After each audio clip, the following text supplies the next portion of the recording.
حضرت حارثہ بن وہب الخزاعی رضی اللہ تبارک و تعالیٰ عنہ سے مروی ہے، وہ کہتے ہیں کہ نبی کریم صلی اللہ علیہ وسلم کو کہتے ہوئے میں نے سنا، الا اخبرکم، کیا میں اس بات کی خبر نہ دوں تم کو کہ جنت میں ہر ضعیف اور جس کو ضعیف کر دیا جائے وہ لوگ داخل ہوتے ہیں، اور لو اقسم علی اللہ، اگر ایسے ضعیف اور کمزور لوگ اللہ تبارک و تعالیٰ کی قسم کھا لیں تو اللہ تبارک و تعالیٰ ان کی قسم کو پورا کر دے۔ اور اسی طرح میں ان لوگوں کے تعلق سے خبر دے دوں جو لوگ جہنم میں جانے والے ہیں یا اہل جہنم ہیں۔ کہا اللہ کے نبی صلی اللہ علیہ وسلم نے، ہر تند خو، اکڑ کر چلنے والا اور متکبر آدمی جب بات کرتا ہے تو گھمنڈی کے ساتھ بات کرتا ہے، اور جب چلتا ہے تو گھمنڈی کے ساتھ چلتا ہے اور تکبر دکھاتا ہے۔ تو اس طرح سے تکبر انسان کو جو ہے جہنم تک پہنچا دیتی ہے، اور اس کو علم بھی نہیں ہوتا۔ یہ تکبر کہ ایسی صفت ہے کہ یہ صرف جاہل لوگوں میں یا ان پڑھ لوگوں میں نہیں ہوتی، یہ بہت سارے پڑھے لکھے لوگوں میں بھی ہو جاتی ہے۔ نعوذ باللہ، بعض علماء کے درمیان میں بھی یہ چیز پائی جاتی ہے جس کا ان کو احساس نہیں ہوتا۔ تو اس لیے اس شنیع اور قبیح صفت سے ہر ایک آدمی آگاہ ہونا چاہیے، چاہے وہ کسی بھی منصب پر کیوں نہ ہو، کسی بھی جگہ پر کیوں نہ ہو، کسی بھی حیثیت کا کیوں نہ ہو۔ اور اسی طرح صحیح بخاری کی ایک روایت ہے، نبی کریم صلی اللہ علیہ وسلم نے فرمایا، ثلاثۃ لا ينظر اللہ الیہم یوم القیامۃ ولا یزکیہم ولہم عذاب علیم، المسبل والمنان والمنفق سلعته بالحلف القاذب۔ نبی کریم صلی اللہ علیہ وسلم نے فرمایا، اللہ تبارک و تعالی ایسے تین لوگوں کے طرف اپنی نگاہ کرم نہیں کرے گا قیامت کے دن، اور نہ ہی انہیں پاک کرے گا، اور ان کے لیے دردناک عذاب ہوگا۔ وہ کون تین لوگ ہیں؟ المسبل، جو اپنے کپڑوں کو ٹخنوں سے نیچے اتارتا ہے، والمنان، اور وہ آدمی جو احسان کر کے جتاتا ہے، اور تیسرا وہ ہے والمنفق سلعته بالحلف الكاذب، اور وہ آدمی جو جھوٹ بول کر، جھوٹے قسمیں کھا کر اپنے مال کو، اپنے سامان کو بیچتا ہے۔ اور اسی طرح حضرت ابو سعید رضی اللہ تبارک و تعالیٰ عنہ سے مروی ہے، اور صحیح مسلم کی حدیث ہے، احتجت الجنت والنار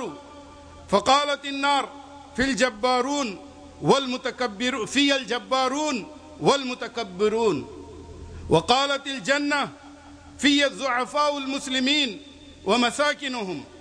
فقضى الله بينهما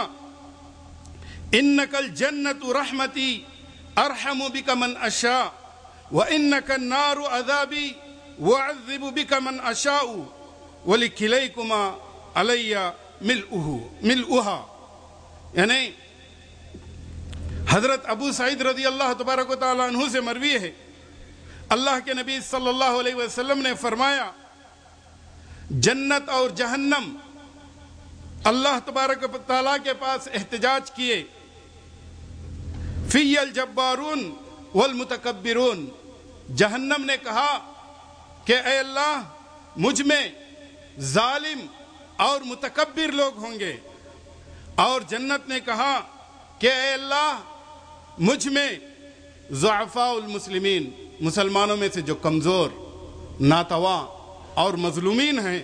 وہ ہوں گے، وہ مساکنہم، اور مسکین لوگ ہوں گے جن کو کوئی پہچاننے والا نہیں ہوگا، جن کا نام لیں یا جو کسی کو سفارش کریں گے تو ان کی سفارش بھی کوئی قبول کرنے والا نہیں ہوگا۔ نماز، روزہ، زکوٰۃ، توحید پر قائم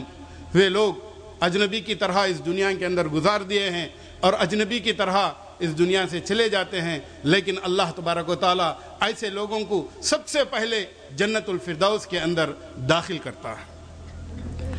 اور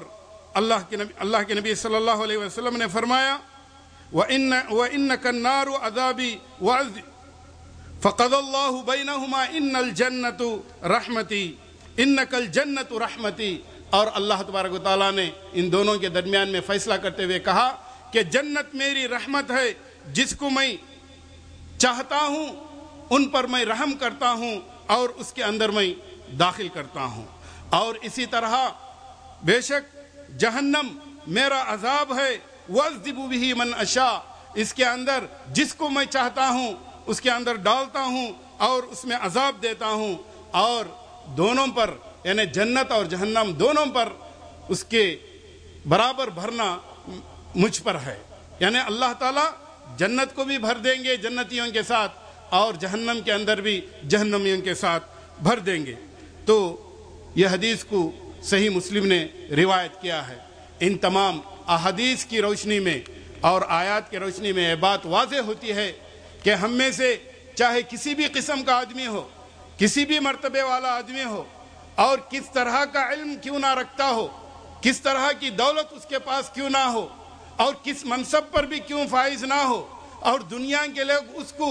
کتنا ہی آہ و بھگت کیوں نہ کرتے ہوں، اس کے اندر کبر کا شائبہ نہیں پایا جاتا ہے، تو انشاءاللہ تبارک و تعالی اس شخص کو اللہ تبارک و تعالی جنت میں داخل کریں گے۔ لیکن اگر آدمی کے پاس دولت ہے،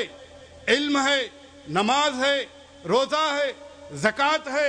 اور نیک اعمال ہیں، اس کے باوجود اگر اس کے پاس کبر بھرا ہوا ہے، گھمنڈی بھری ہوئی ہے، تو یاد رکھو